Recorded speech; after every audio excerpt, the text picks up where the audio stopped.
Hello दोस्तों, कैसे हो सभी? जैसा कि अपनी जितने भी एग्रीकल्चर के जो स्टूडेंट हैं, एमपी के जो पीएटी का एग्जाम देने वाले हैं, तो उनके लिए हमने सोइल साइंस का बैच स्टार्ट किया था। मतलब अपना जो जितना भी अपना एग्रीकल्चर का जो पोर्शन था, उसके अंदर अपने सोइल साइंस स्टार्ट किया था।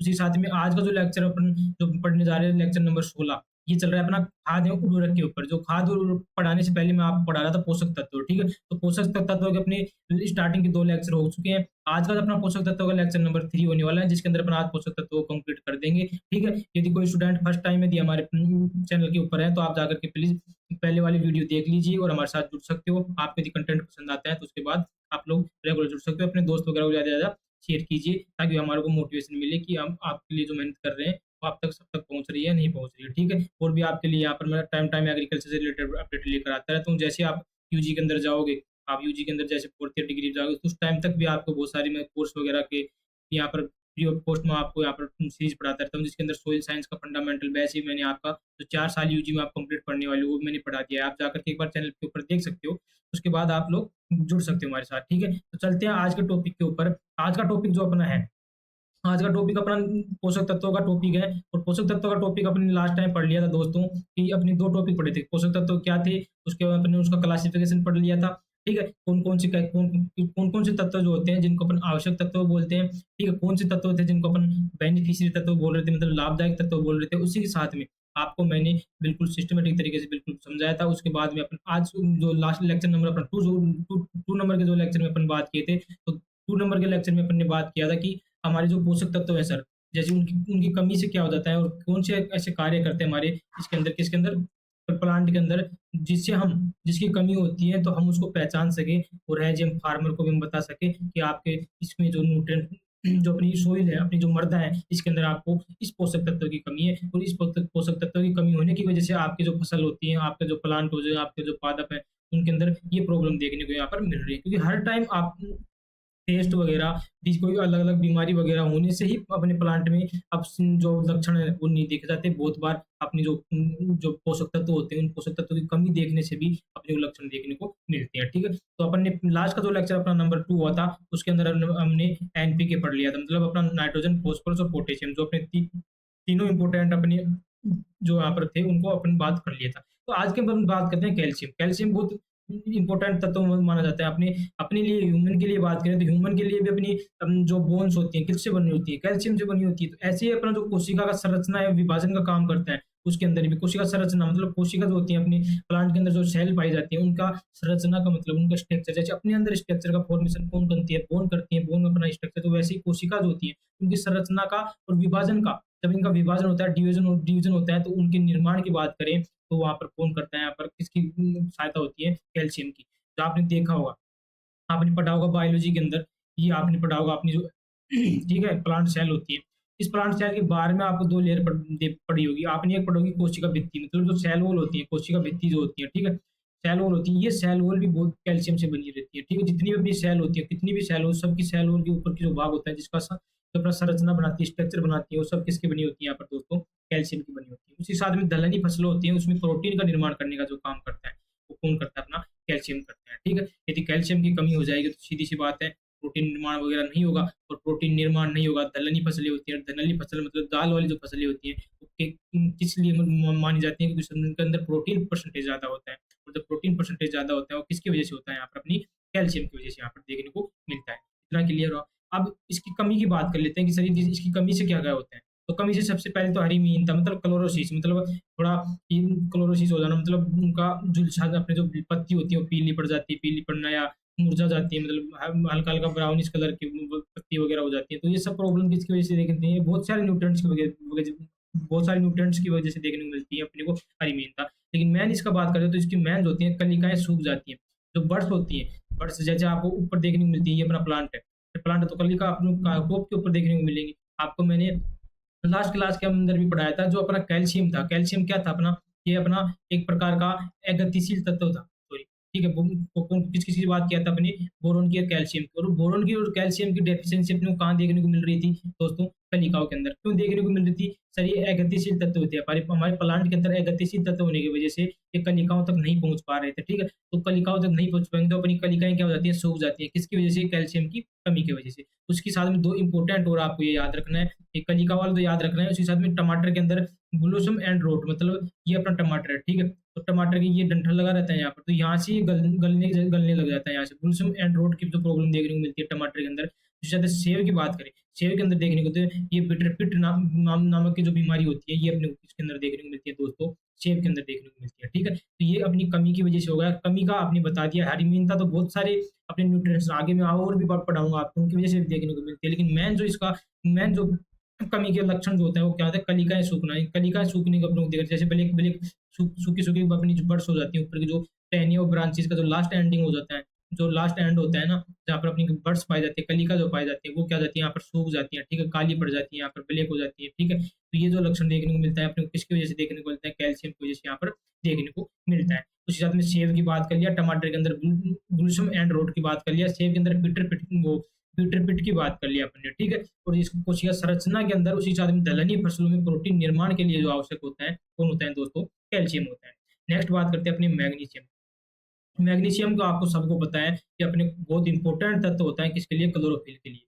तो क्लोरोफिल बनता है, क्लोरोफिल के सेंटर में एटम के नीचे, मतलब सेंटर में, मतलब बिल्कुल केंद्र के अंदर ये पाया जाता है। उसके उसके आस-पास सभी जो जितनी भी अपनी पार्ट यहाँ पर लगे रहते हैं। तो सेंटर ऑफ क्लोरोफिल का, उसी के साथ में मैग्नीशियम जो होता है ऊर्जा स्थानांतरण, मतलब अपना जो एनर्जी होता है, एनर्जी का ट्रांसफर होना, एक ही जगह से दूसरी जगह का ट्रांसफर होना, क्योंकि एनर्जी बनती कहाँ पर? अपने जो सेल होती है उसके अंदर माइटोकॉन्ड्रिया होता है। माइटोकॉन्ड्रिया क्या करता है? एनर्जी बनाता है, ऊर्जा बनाता है, उसका ट्रांसफर ट्रांसफर ट्रांसपोर्टेशन भी होना चाहिए, मतलब एक ही स्थान से दूसरे स्थान जाएगा, जब भी तो अपनी एक-एक सेल को एनर्जी मिलेगी, और जब-जब सेल सेल को एनर्जी मिलेगी तो वो अपना जितना भी अपना काम होते हैं, जितने भी उनको मेटाबॉलिक रिएक्शन होती है, वो करेंगी, ठीक है? तो इसलिए क्लोरोफिल का तो अनिवार्य तत्व है ही है, अनिवार्य तत्व के साथ में किसका काम वो करता है? ये ऊर्जा स्थानांतरण का काम करता है। उसी साथ में ऊर्जा के अंदर फॉर्मेशन के अंदर अपने किसकी बात की थी? फास्फोरस की। फास्फोरस हो जाएगा, क्योंकि ये किसके अंदर पार्टिसिपेट करता है? एटीपी फॉर्मेशन के अंदर पार्टिसिपेट करता है। तो दोनों आपको बिल्कुल इंपॉर्टेंट अपने पॉइंट होने वाले हैं। कौन-कौन सा? फास्फोरस के अंदर मैंने क्या बताया था आपको? एक ऊर्जा मुद्रा के रूप में काम आता है। ऊर्जा मुद्रा मतलब एटीपी जो थी अपनी, तो एटीपी थी जो अपन यूज़ करते हैं एज़ ए करेंसी, जैसे अपन अपने लिए क्या यूज़ करते हैं? पैसे यूज़ करते हैं ना, वैसे सेल जो होती है ना, अपनी एनर्जी लेने के लिए क्या यूज़ करती है? एटीपी यूज़ करती है। इसलिए एटीपी को अपन क्या बोलते हैं? ऊर्जा की मुद्रा के नाम से जाना जाता है। इस ज़्यादा दलहनी फसलों में ये भी प्रोटीन के निर्माण में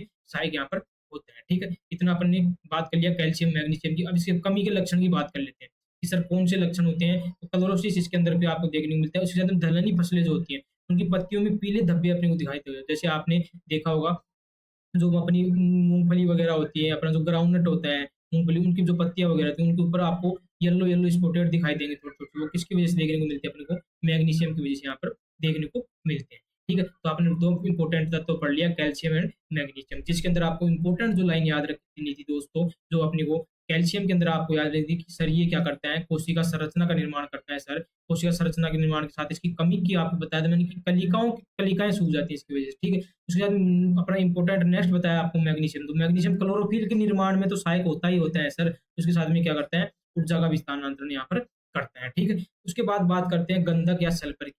तो अपना सल्फर होता है, सल्फर का जो होता है, सल्फर युक्त ये जितने भी अमीनो एसिड होते हैं अपने, जिससे अपनी क्या बनती है? प्रोटीन बनती है। अमीनो एसिड से क्या बनती है? प्रोटीन बनती है, ठीक है? तो प्रोटीन के अंदर जो अमीनो एसिड होती है सिस्टीन, जिसके अंदर क्या होती है? सल्फर पाई जाती है। सिस्टाइन होता है, उसके बाद मेथियोनिन, ये अपनी 3 अमीनो एसिड होती हैं, सिस्टीन, सिस्टाइन एंड मेथियोनिन। ये अमीनो एसिड के निर्माण में सहायक होती है, क्योंकि क्यों होते हैं? क्योंकि इन इन सब के अंदर क्या पाया जाता है? हमारे पास सल्फर कंटेंट पाया जाता है। सल्फर युक्त अमीनो एसिड बोलते हैं इनको, ठीक है? तो आपको डायरेक्ट अपने को एग्जांपल आ जाती है सल्फर किसके निर्माण में अमीनो एसिड, या ऐसे भी आ सकता है कि कौन से अमीनो एसिड है जिसमें सल्फर युक्त होता है। तो ऐसे दोनों टाइप से आपको क्वेश्चन आ जाते हैं, तो बहुत इंपॉर्टेंट यहाँ पर आपके लिए लाइन है, ठीक है? उसके बाद बात करते हैं तिलहनी फसलों में तेल की मात्रा जो होती है सल्फर की वजह से 4 टू 9% तक देखी जा सकती है, ठीक है? अपन कोई भी ऑयल देख लो, जैसे आपने सरसों देखा होगा, सरसों का आप आस-पास कभी देखना, आप उसको सूंघ के देखना कि आप जब सब्ज़ी करते हो तो थोड़ा-थोड़ा उसके अंदर क्या होता है, ऐसे स्पाइसीनेस देखने को मिलता है अपने को, जैसे आँखों में जलन होना है, वो होना, तो इस सब किसकी वजह से? सल्फर की वजह से। जब-जब सल्फर ज़्यादा होता है, आपने देखा होगा अपना सरसों करते हैं, मस्टर्ड की जो खेती करते हैं, सरसों की खेती करते हैं, उसके अंदर अपने को बोलते भी हैं कि इसके अंदर भाई अपना जो सल्फर पाउडर होता है वो थोड़ा ज़्यादा एक्स्ट्रा डालो, क्योंकि सब सल्फर पाउडर एक्स्ट्रा डाल दें तो फली वगैरह अच्छी बनती है। सीड वगैरह के अंदर अपना तेल जो होता है, तेल की जो मात्रा होती है वो क्या हो जाती है, बढ़ जाती है। ठीक है, उसी के साथ में प्याज़ और लहसुन के अंदर जो आपको गंध देखने को मिलती है, जो तीखानेस जो आपको देखने को मिलती है, वो भी किसकी वजह से होता है, अपना सल्फर की वजह से। ठीक है, इतना आपको क्लियर हुआ। उसके बाद बात करते हैं इसकी कमी की वजह से क्या होता है, जो पत्तियाँ होती हैं वो पीली हो जाती है, पीली होकर फिर वापस थोड़ा-थोड़ा सफ़ेद होने लग जाती है। उसी के साथ में जो अपने तने होते हैं, जो प्लांट हो जाए पादप जो होते हैं, उनके तने भी क्या हो जाते हैं यहाँ पर दोस्तों, लाल होने लग जाते हैं। तो जब-जब आपको पीला होकर सफ़ेद होने जैसी प्रॉब्लम देखने को मिले किसके अंदर, पत्तियों के अंदर, पीला होके सफ़ेद होने, पीला होके कौन-सी प्रॉब्लम देखने को, सफ़ेद हो, पूरी पीलापन देखने को मिल रहा है दलहनी फसलों में, तो वहाँ पर आप क्या करोगे, मैग्नीशियम कर दोगे। लेकिन आपको यदि अपनी तिलहनी फसलें होती हैं, तो तेल वाली फसलें जो होती हैं, जैसे जो अपनी सरसों वगैरह हो गया, अपना तिल वगैरह हो गया, तो उनकी पत्तियों के अंदर आपको पीला होकर के, पीले होकर थोड़े-थोड़े क्या होते हैं, सफ़ेद धब्बे ज टाइप के दिखाई देने लग जाते हैं। उसी साथ में तनों में तनों का लाल होना, ये किसकी वजह से होता है, अपने गंधक या सल्फर की वजह से अपने को देखने को मिलता है। उसके बाद बात करते हैं जिंक का। जिंक के लिए भी बहुत इंपॉर्टेंट है, जो अपना आईए होता है, अपना जो ऑक्सिन हार्मोन आपने पढ़ा होगा, ठीक है? बायोलॉजी के अंदर आपने पढ़ा होगा ऑक्सिन हार्मोन, ठीक है? ये ऑक्सिन हार्मोन क्या करता है अपना, आपको सभी को पता होगा, ये अपने वर्धीय विकास के लिए बहुत ज़रूरी होता है अपने प्लांट के लिए, ठीक है? तो आईए जिसका ये एक संश्लेषित रूप होता है, इंडोल 3 एसिटिक एसिड होता है आईए, इसके संश्लेषण में सहायक होता है, कौन होते हैं दोस्तों, जिंक। बहुत इंपॉर्टेंट लाइन है। उसी के साथ में प्रोटीन संश्लेषण एवं एंजाइम सक्रियता, मतलब आपने पढ़ा होगा कोई भी एंजाइम होता है ना, वो एंजाइम कब एक्टिव होता है, जब उसके कोई जितनी भी कोई मेटल आयन होता है ना, वो मेटल आयन आकर के उसको एक्टिव करता है। तो एक्टिव करने का काम, मतलब उसको सक्रिय करने का जो काम करता है एंजाइम को, तो कौन सी मेटल करती है दोस्तों, यहाँ पर कौन सा पोषक तत्व करता है, यहाँ पर जिंक करता है। उसके साथ में प्रोटीन संश्लेषण, प्रोटीन संश्लेषण होता है प्रोसेस के द्वारा, तो उसके अंदर भी एंजाइम वगैरह होते हैं, ठीक है? प्रोटीएज प्रोटीएज एंजाइम वगैरह होते हैं, तो उनको एक्टिव करने के लिए, मतलब एंजाइम को एक्टिव करने के लिए कौन काम कर रहा है, यहाँ पर जिंक के काम कर रहा है। तो सीधी सी बात है सर, प्रोटीन संश्लेषण के अंदर क्या हो जाता है, सहायक हो जाता है। कौन हो जाता है दोस्तों, जिंक। जिंक के दो इंपॉर्टेंट आपको मैंने कार्य बताया सर, एक तो आपने बता दिया आईए, मतलब जो ऑक्सीजन होता है, ऑक्सीजन का एक संश्लेषित रूप होता है इंडोल 3 एसिटिक एसिड आईए, इसके संश्लेषण में सहायक होता है सर। उसी साथ में प्रोटीन संश्लेषण एंजाइम सक्रियता में सहायक होते हैं सर, ठीक है? इसके जो सर लक्षण, इसकी कमी के लक्षण आप और बता दीजिए। बिल्कुल दोस्तों, धान में खीरा रोग बहुत इंपॉर्टेंट टॉपिक है, 5 स्टार लगाना, बहुत बार पूछा जाता है 5 स्टार। धान में आपको यहाँ तक नहीं है, आप यूजी में जाओगे, पीजी में जाओगे, जब तक ये आपका पीछा नहीं छूटेगा, धान में खीरा रोग। खीरा रोग जो होता है धान में, किसकी वजह से होता है दोस्तों, जिंक की कमी की वजह से यहाँ पर होता है। उसके साथ में जवार और मक्का में व्हाइट बड अपने को देखने को मिलती है, जो अपनी कलिकाएँ वगैरह होती हैं, उसके अंदर उसके ऊपर अपने को सफेद धब्बे टाइप का अपने को देखने को मिलता है, व्हाइट बड जो देखने को मिलते हैं, किसके अंदर, जवार एंड मक्का के अंदर। तो दोनों ही इसके कमी के लक्षण बहुत इंपॉर्टेंट होते हैं, बहुत बार क्वेश्चन रिपीट है। तो कमी के लक्षण जिंक के क्या-क्या बताया मैंने, खैरा रोग, क्या बताया दोस्तों, खैरा रोग। उसी के साथ जवार एंड मक्का में क्या बताया आपको, व्हाइट बड। उसके बाद पढ़ते हैं बोरोन। बोरोन बहुत इंपॉर्टेंट तत्व है, जिसका बहुत बार क्वेश्चन पूछा जाता है। इसमें आता है परागण, परागण के सहायक। तो परागण में सहायक कैसे होते हैं, क्योंकि परागनली जो होती है, ये अपना क्या होता है, ये अपना सीड है, ठीक है? सीड है, और सीड होता है, और ये अपना ओवम होता है। तो जो उसमें अपना ओव्यूल जो होता है, उसकी बात करते हैं। जैसे ये ओव्यूल होता है, ये ओव्यूल जैसे ओवरी के ऊपर गिरता है, ठीक है? जैसे सॉरी, ये इसका जो अपना पार्ट होता है, ये ओवरी के ऊपर गिरता है, जो अपना परागण होता है, सॉरी ओवरी नहीं, पोलन की बात कर रहा हूँ यहाँ पर। पोलन जो अपना परागण परागण कण होता है, ये परागण कण जैसे ओवरी पे गिरता है, ओवरी पे गिरता है, तो फिर उसके अंदर आपने देखा होगा सेक्स, जो अपना सेक्सुअल रिप्रोडक्शन का चैप्टर था, मतलब जो अपना सेकंड नंबर का चैप्टर आपने पढ़ा होगा बायोलॉजी बॉटनी के अंदर। उसके अंदर जो अपना जो एक परागण होता है, ये क्या करता है, एक पराग नलिका का फॉर्मेशन करता है, और ये पराग नलिका का फॉर्मेशन करके ही अपना जो यहाँ पर ओव्यूल जो होता है, उसको क्या कर देता है, यहाँ पर निषेचित करता है। तो ये जो पराग नली बनती है, ये पराग नली बनने में सहायक जो होता है, ये अपना बोरोन होता है। इसलिए परागण के लिए जो सहायक होता है अपना, सबसे इम्पोर्टेंट जो होता है, वो कौन सा होता है, बोरोन होता है। इसमें कोशिका भित्ति के विकास करता है, उससे ज़्यादा बीज के आकार में भी वृद्धि करने का कौन काम करता है, अपना बोरोन करता है। उसके साथ में इसकी इम्पोर्टेंट ये है, कमी के रोग आपको याद रखना है। हार्ट रोट ये करता है चुकंदर के अंदर, सेब के अंदर ये आंतरिक कॉर्क का फॉर्मेशन करता है, उसी शलजम के अंदर ब्राउन रूट का करता है। उसके साथ में नींबू और ये जो पौधे हैं, उनकी पत्तियों के ऊपर यहाँ पर धब्बे जो देखने को मिलती है, हमारे को ब्राउन कलर धब्बे देखने को मिलते हैं, वो किसकी वजह से देखने को मिलती है दोस्तों, बोरोन की वजह से देखने को मिलती है, ठीक है? उसी के साथ में आप यहाँ पर देख भी सकते हो, जो अपना और भी इसके ये एग्जाम्पल होते हैं, जैसे बात करें इसकी, ठीक है? चुकंदर में हेड रोट, कॉलीफ्लावर की बात करें, कॉलीफ्लावर आपको देखा होगा, कॉलीफ्लावर के अंदर भी अपने को हेड रोट देखने को मिलता है, ठीक है? कॉलीफ्लावर जो होता है अपना पत्ता गोभी जो होता है, ठीक है? उसके अंदर उसी के साथ में ये क्या करता है, बाहर की जो लेयर होती है फ्रूट की, उसको भी यहाँ पर तोड़ने का काम, यहाँ पर करने का काम करता है बोरोन, जो आपको देखने को मिलता होगा, जो अपना क्या नाम है, जो जिसका अपन गर्मी में बहुत ज़्यादा जूस बनाकर पीते हैं, अभी मेरे दिमाग में उसका नाम नहीं आ रहा है। ठीक है, भील जो होता है, सॉरी भील, भील में क्रैकिंग लाने का काम भी कौन करता है यहाँ पर अपनी बोरोन की वजह से देखने को मिलता है। बहुत सारे किसान भाई लोगों को बोल दिया जाता है कि कैल्शियम डाल दो कैल्शियम, तो पता चलता है कैल्शियम नहीं, भील के अंदर प्रॉब्लम किसकी वजह से देखने को मिल रही है, बोरोन की वजह से देखने को मिल रही है। क्योंकि जब बोरोन की वजह से क्या हो जाता है, जो फल होते हैं भील को, वो क्या फट जाते हैं ऊपर से बिल्कुल यहाँ पर। ठीक है, उसके बाद नेक्स्ट बात करते हैं इसके कमी के लक्षण हो गए। लास्ट जो अपना बचा है इंपॉर्टेंट जो पोषक तत्व वो होता है मैग्नीज। मैग्नीज की बात करते हैं, प्रकाश संश्लेषण की जो हिल रिएक्शन, आपने हिल रिएक्शन पढ़ा होगा, जहाँ पर क्या होता है अपना जो वाटर होता है H2 होता है, इस H2 को तोड़ने के लिए, स्प्लिट करने के लिए जो अपने को पास यहाँ पर न्यूट्रिएंट चाहिए वो चाहिए मैग्नीज। बहुत इंपॉर्टेंट यहाँ पर लाइन है आपके लिए। जो प्रकाश संश्लेषण की जो हिल रिएक्शन होती है उसके अंदर सहायक जो अपना जो पोषक तत्व होता है दोस्तों, कौन होता है यहाँ पर, मैग्नीज होता है। वो ये क्लोरोसिस उत्पन्न करता है, उसके पत्तियों को पीला पड़ने में भी इसकी जिम्मेदारी होती है। सीधी सी बात है, प्रकाश संश्लेषण में सहायक हो रहा है सर, जब ये प्रकाश संश्लेषण में सहायक होगा, सर प्रकाश संश्लेषण अच्छे से नहीं होगा, पीला पड़ जाएंगी पत्तियां अपने अच्छे से, क्या नहीं फूड नहीं बनाएंगे। उसके साथ में गन्ने के अंदर अंगमारी रोग, ये भी इंपॉर्टेंट लाइन आपको याद रखना है। गन्ने जो होता है शुगर कैन होता है उसमें अंगमारी रोग जो पैदा करता है वो कौन करता है यहाँ पर दोस्तों, मैग्नीज यहाँ पर करते हैं। ठीक है, तो ये कंप्लीट आपने इंपॉर्टेंट में पढ़ा है। बहुत बताने के लिए बहुत कुछ काम है। जैसे आप देखोगे कि जो अपने कैल्शियम होता है ये अपनी सेल वॉल का फॉर्मेशन करता है, सेल वॉल फॉर्मेशन में पैक्टिन वगैरह होता है, कैल्शियम पैक्टिन वगैरह पाया जाता है। तो अंदर तक जाएंगे तो बहुत चीजें हो जाती हैं। उसके साथ में इसके अंदर और भी अपन बात करते हैं, जैसे पोटेशियम वगैरह की बात करते हैं। पोटेशियम यहाँ पर जल के संतुलन के साथ साथ में और भी यहाँ पर अलग अलग काम करते हैं। ठीक है, तो ये मैंने इंपॉर्टेंट काम बताया जो आपके एग्जाम पॉइंट ऑफ व्यू से यहाँ पर आएंगे। ठीक है, नेक्स्ट अपन बात कर लेते हैं दोस्तों यहाँ पर कुछ पोषक तत्व, जो अपने पोषक तत्व होते हैं दोस्तों।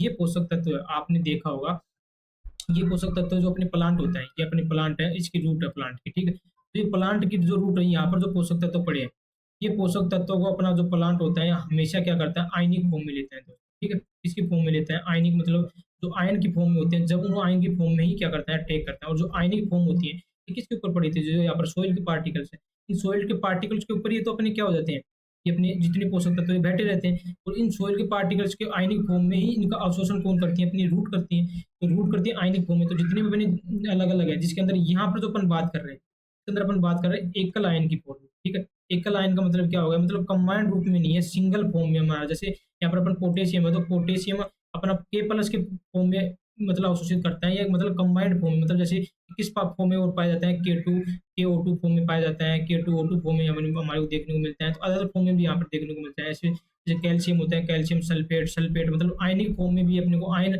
लवण के फॉर्म में भी देखने को मिलते हैं। तो लवण के फॉर्म में कभी प्लांट यूज नहीं करता इनको। तो ये जितने भी हैं सब इसके एकल आयन के फॉर्म में। जैसे पोटेशियम होता है, पोटेशियम को अपन K+ के फॉर्म में यहाँ पर यूज कर सकते हैं। कैल्शियम को कैल्शियम 2+ के फॉर्म में, मैग्नीशियम को मैग्नीशियम 2+ के फॉर्म में, Zn को Zn2+ के फॉर्म में, और अपना जो मैग्नीज होता है उसको Mn2+ में भी करता है, Mn3+ में करता है। उसी के साथ में फेरस को भी Fe2+ में और Fe3+ में। लेकिन मैक्सिमम पूछे तो मैक्सिमम किसका पास जाएगा, आपका आंसर ये, दोनों आंसर अपने आप को दे दे, यहाँ पर एग्जामिनर फंसा सकता है आपको। यदि दोनों एग्जाम दे देते तो वहाँ पर आपको क्या देना है, Fe2+ या Mn2+ आंसर यहाँ पर देना है। उसके साथ में कॉपर की बात करें तो कॉपर क्या आ जाएगा, Cu2+। उसके साथ में क्लोरीन हो जाएगा Cl-। यहाँ पर आपको ये भी याद रखना है कि कौन पॉजिटिव आयन, ठीक है, कौन पॉजिटिव आयन के फॉर्म में यहाँ पर अपटेक कर रहा है, कौन यहाँ पर नेगेटिव आयन मतलब ऋणात्मक आयन धनात्मक फॉर्म में यहाँ पर अपटेक कर रहा है, वो आपको याद रखना है। जिसके अंदर नेगेटिव में आपको देखने को मिलेगा यहाँ पर अपने को क्लोरीन। एकल के अंदर कौन है, सिर्फ क्लोरीन, बाकी सब किसमें है, पॉजिटिव के अंदर। ठीक है, उसी साथ में अब नेक्स्ट अपन पढ़ेंगे,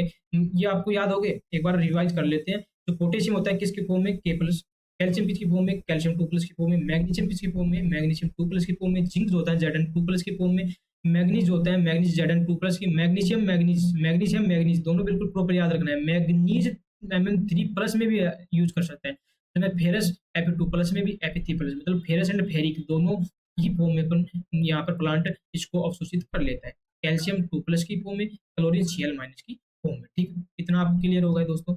नेक्स्ट अपन बात कर लेते हैं पोषक तत्व हैं जो ये क्या करते हैं, कंबाइंड फॉर्म में कर रहा है। ठीक है, मतलब संयुक्त रूप से कर रहा है, मतलब यहाँ पर अपना पूरा कंपाउंड के फॉर्म में यहाँ पर लेगा संयुक्त रूप से। ठीक है, तो संयुक्त रूप से यहाँ पर आ जाता है नाइट्रोजन यहाँ पर NO3- मतलब जो नाइट्राइट होता है, नाइट्राइट के फॉर्म में भी यहाँ पर करते हैं अपना। ठीक है, उसी साथ में जो NH4 होता है मतलब अमोनियम आयन, कौन है दोस्तों, ये अमोनियम आयन के फॉर्म में यहाँ पर कर रहा है। साथ में H3PO4- H3PO4, क्योंकि जो फॉस्फोरस होता है ना, ये किसके फॉर्म में पाया जाता है, Sp3O4 के फॉर्म में जाता है।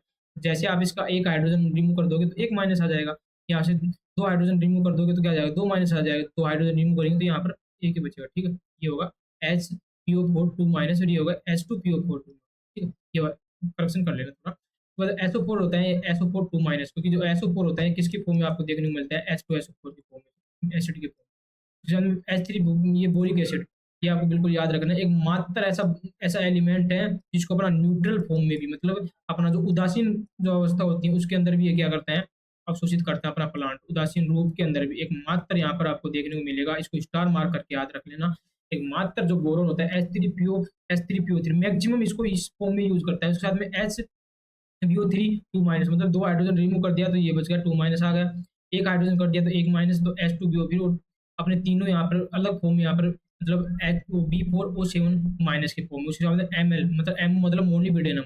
मोलिब्डेनम किसकी फॉर्म में होता है? MOO4 माइनस, ठीक है? तो ये आपको याद रखना है अपनी कौन सी आयनिक फॉर्म में है, कौन सी आयनिक नहीं फॉर्म में है। यहाँ पर 2 इंपॉर्टेंट आपको बताया कि जो क्लोरीन था एकल फॉर्म में, ये अपना क्या था? नेगेटिव में, मतलब अपना जो ऋणात्मक था, अपना ऋणात्मक फॉर्म में कौन देखने को मिल रहा था दोस्तों अपने को? अपना क्लोरीन। उसी के साथ सब कितने सब किसमें थे? धनात्मक फॉर्म में थे। उसके बाद संयुक्त जो रूप थे, संयुक्त रूप में आपको बताया कि सब कितने किसमें नेगेटिव फॉर्म है, लेकिन मात्र एक नाइट्रोजन। ये भी बहुत इंपॉर्टेंट आपके लिए पॉइंट है। तो सिर्फ नाइट्रोजन यहाँ पर रहने वाला है। ये नाइट्रोजन क्या होता है? पॉजिटिव, मतलब धनात्मक और ऋणात्मक दोनों संयुक्त फॉर्म में यहाँ पर अपने को देखने को मिलता है। NO3 माइनस फॉर्म में मतलब नाइट्राइट, उसे हम NH4 प्लस के फॉर्म में, मतलब NH4 प्लस के फॉर्म में, मतलब क्या हो गया? अमोनियम आयन के फॉर्म में।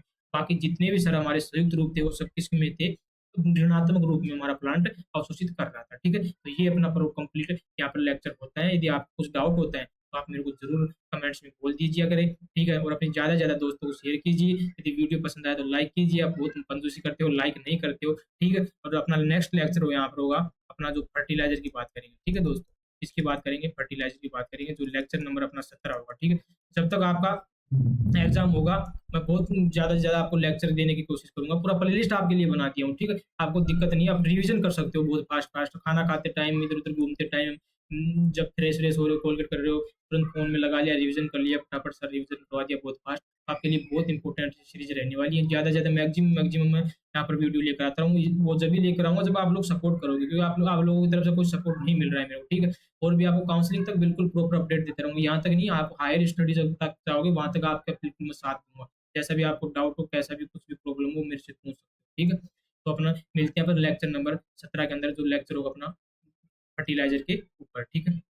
जुड़े रहिए जब तक हमारे साथ। धन्यवाद।